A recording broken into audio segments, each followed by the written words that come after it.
I smelled the coal smoke before I opened my eyes.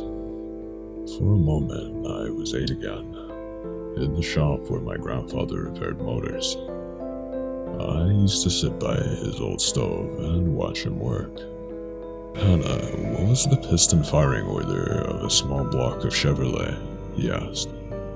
And I'd recite, 1, 8, 4, 3, 6, 5, 7, 2. He'd laugh and toss me one of the snack-sized Hershey bars he kept in his toolbox. But the lurching and pitching, where was I? Opening my eyes took more effort than it should have. My head felt leaden. Leaning against something cool and smooth, finally, I cracked my eyelids. Scenery whizzed by outside, lush green mountains, a clear blue sky. Where was I? I couldn't think. I struggled to raise my head, but it immediately fell back against my seat. Was I on a train? "I want my mama," a little voice whimpered, and I managed to raise my head to look at the seat across from me. A girl about 4 lay on it, sucking her thumb. She seemed as lethargic as I felt. She looked familiar, but I couldn't think. My head throbbed and I felt queasy. Someone moved swiftly down the aisle, a lady in a bright blue uniform. She knelt beside the girl. "It's okay, sweetie, you'll see your mama soon." I tried to get her attention. She whipped her head around, and I cried out. Her eyes were as black as coal. She looked at me with concern in her clear blue eyes. "Are you okay?" she asked. My head... "It's probably the smoke from the train," she said. Then she walked away. Someone groaned to my right, a blond guy about my age, slumped forward. He turned and squinted at me. "Jake?" "I am Jake," he said, as if it had just occurred to him. "What? I don't know." He closed his eyes. I remembered him, somehow. A number 7 on a black jersey. I pictured him at a locker helping me open mine, and I knew without being able to see it clearly that the baseball cap he wore backwards had a Red Sox symbol on it. Looking beyond him on his window, I tried to recall where I'd just been before the train. "I'm gonna be sick," he said, and struggled to his feet. He made it halfway down the aisle before the lady in blue stopped him. "Please return to your seat," she said. "Restroom," he muttered. "I'm sick." "It will pass," she said cheerfully, and tried to pull him back. He shook her off and lurched down the aisle. At the end, he disappeared into a door to his left. The lady in blue looked anxious. She glanced at the other passengers, but no one else seemed strong enough to stand. Lips pursed, she waited for him. Finally, the door opened and he staggered out, pale and red-eyed. He looked annoyed to see the lady in blue waiting. He turned as if to go through the door to another car, and she freaked out. "Stop," she cried. "You can't go in there." She almost shoved him down in her attempts to get between him and the door. He lifted his eyebrows and held up his hands in surrender. Then he headed back down the aisle. Instead of taking his previous seat, he fell into the seat next to me. "Please return to your seat," she said, and he ignored her. "Young man, where are we?" he demanded. "Where are we going?" She strode to the first seat of the car, where a man in the same type of blue uniform sat. He turned to look at us, and they whispered behind their hands.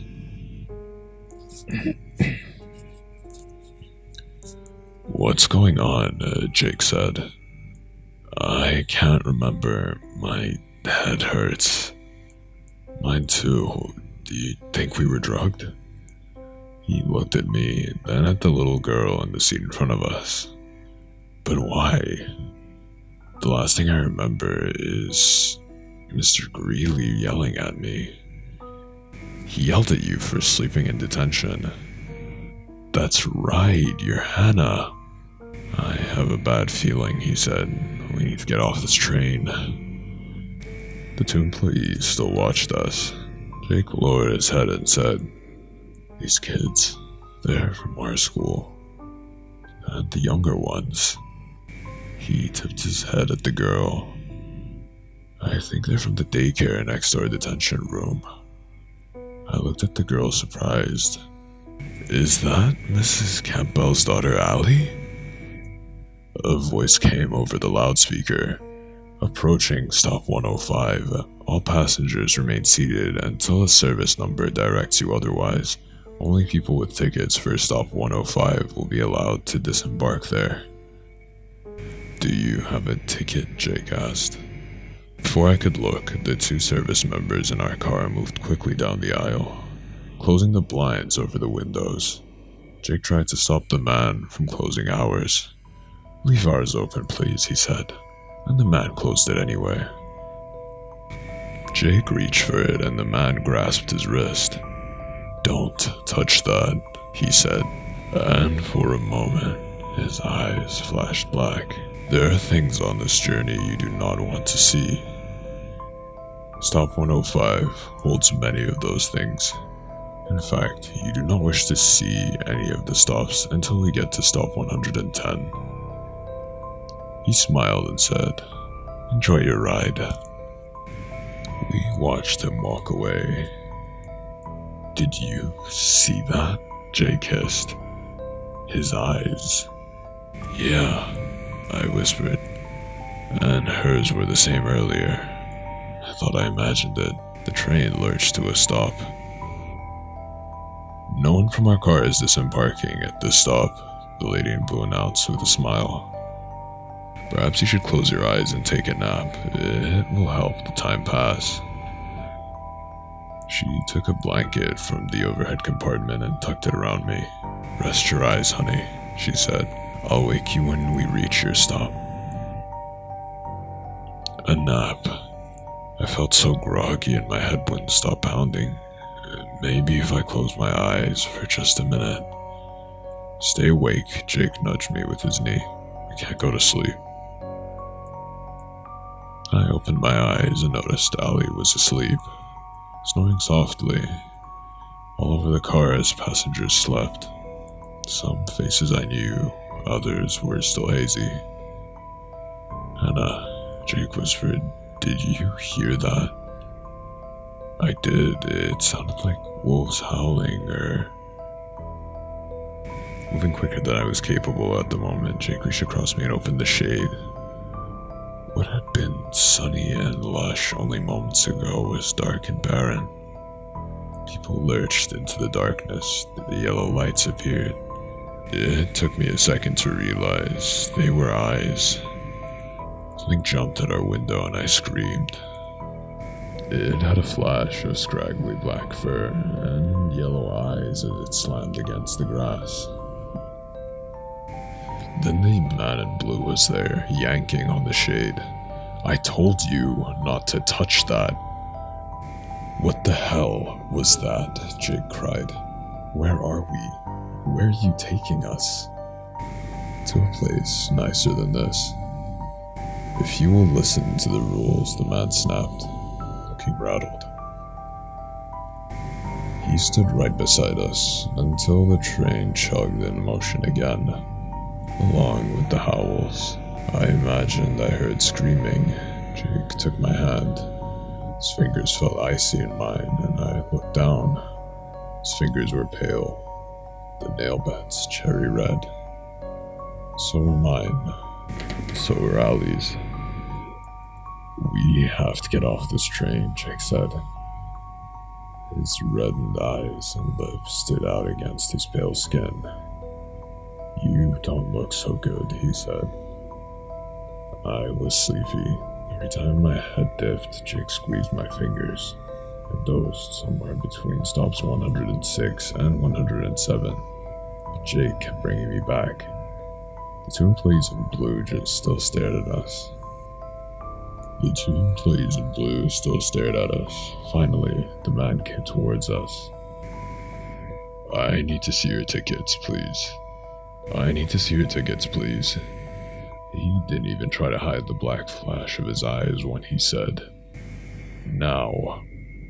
I dug through my pockets and produced a yellow ticket from my jacket. It simply read, "Stop 115. Jake searched through his pockets, yielded nothing. If you tell me how I got on this damn train, I might know where my ticket is. The lady in blue approached and the man hissed, "He doesn't belong here, I told you so." Her eyes widened and her mouth gaped. "Impossible. He's too strong," the man said. "He cannot stay on here." The woman frowned at us and pulled the man away. We watched them engage in an animated conversation. "They're gonna kick me off," Jake said. "I want to go with you," I said. "Please don't leave me." "I won't," he promised and squeezed my fingers. I don't know where we're going, but I don't trust them. Glanced out the window. I used to like trains when I was a kid. This one seems kind of slow. I figure we're doing about 80 miles per hour. If we try to jump at this speed, we're probably dead. But have you noticed how much it slows when they're approaching a stop? We have to be close to stop 109 now. Maybe we should take our chances and jump when we get close. But he said we don't need to look outside before we get to stop 110. What if those creatures are there? What will we do? Jake looked up at the couple in blue that was still talking and looking at us. A third large man in blue had joined them. I don't think we have much choice. I think they're about to kick me off. Are you going with me or staying here? My hand felt cold and clammy in his, but I squeezed his fingers. "I'm going." The voice over the loudspeaker announced that we were approaching stop 109 and the train began to slow. Jake moved fast. He jerked me up and half-dragged me down the aisle. I glanced behind me and saw the people in blue running towards us, but he caught them off guard. We reached the door in the back of the car and threw it open. Hand in hand, we jumped into nothingness. I woke to the beeps and whir of machinery, cold, the smell of pine disinfectant. Something covered my nose. I fumbled at it only to feel a warm hand covering mine. I expected the lady in blue, but it was a different face that hovered over mine. My eyes burned when I recognized my mom. "Hannah," she cried. "Grant, get the nurse. She's awake." To me, she said, "Honey, just be calm. Leave your oxygen mask on, you're okay." She covered her mouth with her hands and her eyes shone with tears. "You're going to be fine." "What happened?" I gasped. "The furnace at your school. There was a carbon monoxide leak. It hurt a lot of people before anyone realized what was happening, especially at the bottom level. Your classroom, the daycare." She shook her head. "But you're going to be okay.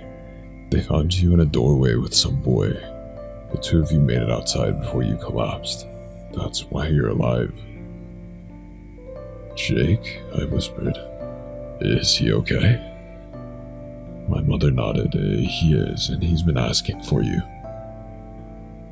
She left the room, and I lay there, trying to remember what happened, trying to piece together some crazy dream about a train and workers with black eyes.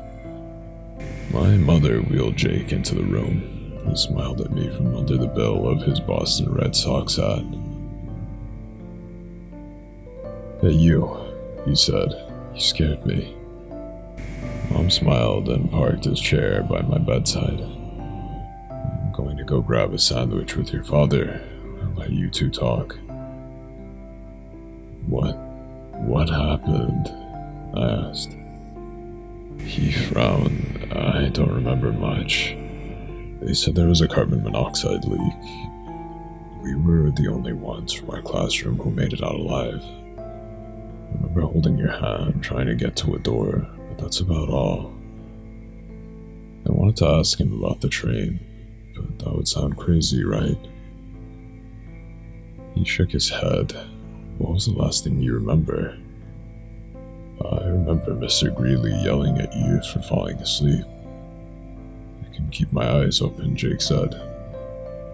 I guess the poison was already hitting me. I'm not sure how I even woke up enough to get out. He reached over and squeezed my hand. I looked down. Our hands were pale, and the nails were still red. I'd had a crush on him since 7th grade. I couldn't believe Jake Marlowe was here, holding my hand. I laughed. I dreamt about you. I dreamt we were on a train. You saved me from those weird black-eyed train workers.